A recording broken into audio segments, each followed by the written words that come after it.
The Lives of the Saints by Father Alban Butler, February 3rd, St. Werburgh of Chester, 7th age. St. Werburgh was daughter of Wulfhere, king of Mercia, by St. Ermenilda, daughter of Ercambert, king of Kent, and St. Seaxburh. In her was centered the royal blood of all the chief Saxon kings, but her glory was the contempt of a vain world, even from her cradle, on the pure motive of the love of God. She had 3 brothers, Wulfhere and Ruffin, who died martyrs, and Kenred, who ended his life at Rome in the odor of sanctity.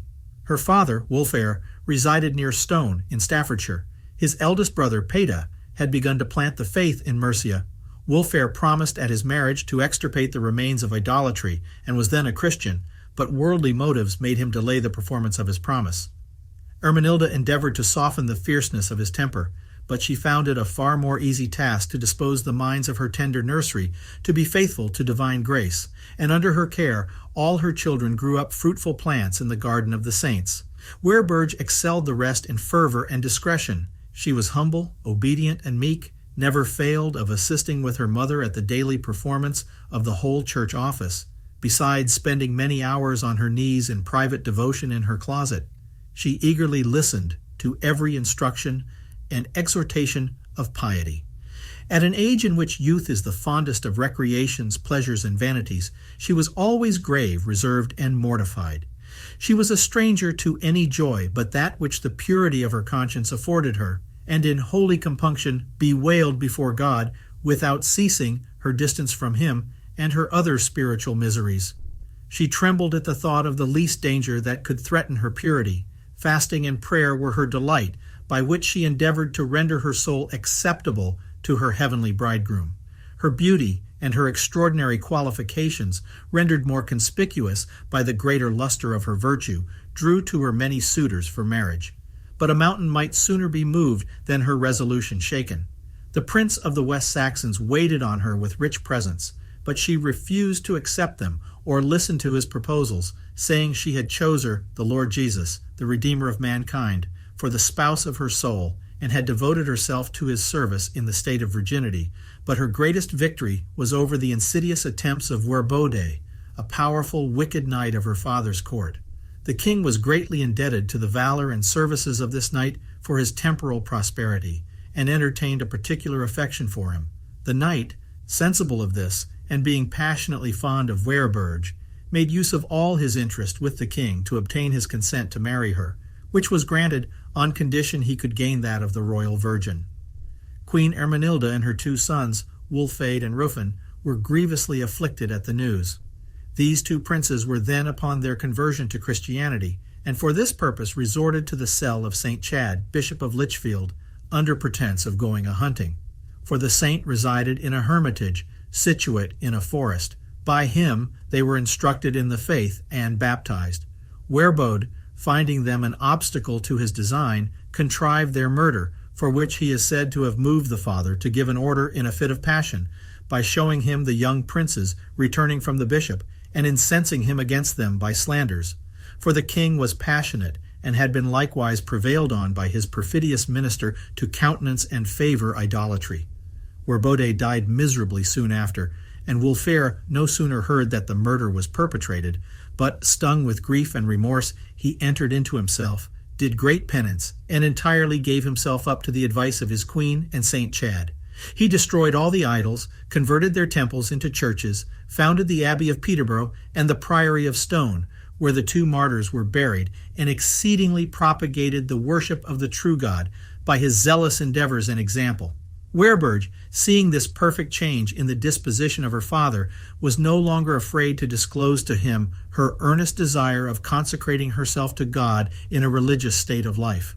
Finding him averse and much grieved at the proposal, she pleaded her cause with so many tears, and urged the necessity of preparing for death in so pathetic a manner, that her request was granted.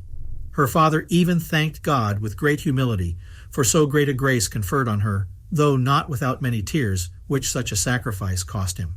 He conducted her in great state to Ely, attended by his whole court, and was met at the gate of the monastery by the royal Abbess, St. Audrey, with her whole religious family in procession, singing holy hymns to God. Werburgh, falling on her knees, begged to be admitted in quality of a penitent. She obtained her request, and Te Deum was sung.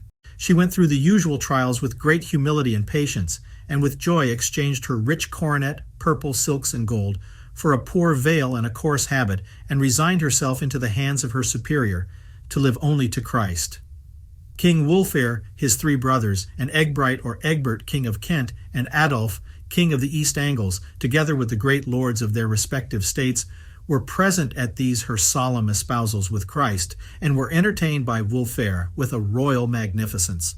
The Virgin here devoted herself to God with new fervor in all her actions, and made the exercises of obedience, prayer, contemplation, humility, and penance her whole occupation, instead of that circle of vanities and amusements which employ the slaves of the world. King Wulfhere, dying in 675, was buried at Lichfield. Kenred, his son, being then too young to govern, his brother Ethelred succeeded him.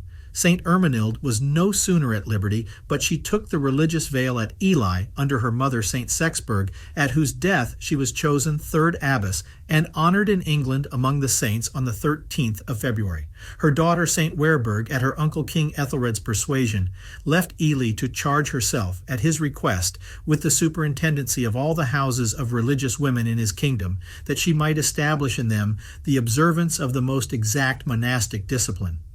By his liberality, she founded those of Trentham, in Staffordshire, of Hanbury, near Tutbury, in the county of Stafford, not in the county of Huntingdon, as some mistake, and of Weedon, one of the royal palaces, in Northamptonshire. This king also founded the collegiate church of St. John Baptist, in the suburbs of West Chester, and gave to St. Egwin the ground for the great abbey of Evesham, and after having reigned 29 years, embraced the monastic state in his beloved monastery of Bardney, upon the river Witham, not far from Lincoln, of which he was afterwards chosen abbot. He resigned his crown to Kenred, his nephew, brother to our saint, having been chosen king only on account of the nonage of that prince. Kenred governed his realm with great prudence and piety, making it his study, by all the means in his power, to prevent and root out all manner of vice, and promote the knowledge and love of God. After a reign of 5 years, he recommended his subjects to God, took leave of them to their inexpressible grief, left his crown to Coelred, his uncle's son, and, making a pilgrimage to Rome, there put on the monastic habit in 708, and persevered in great fervor till his happy death. St. Werburgh, both by word and example, conducted to God the souls committed to her care. She was the most perfect model of meekness, humility, patience, and purity.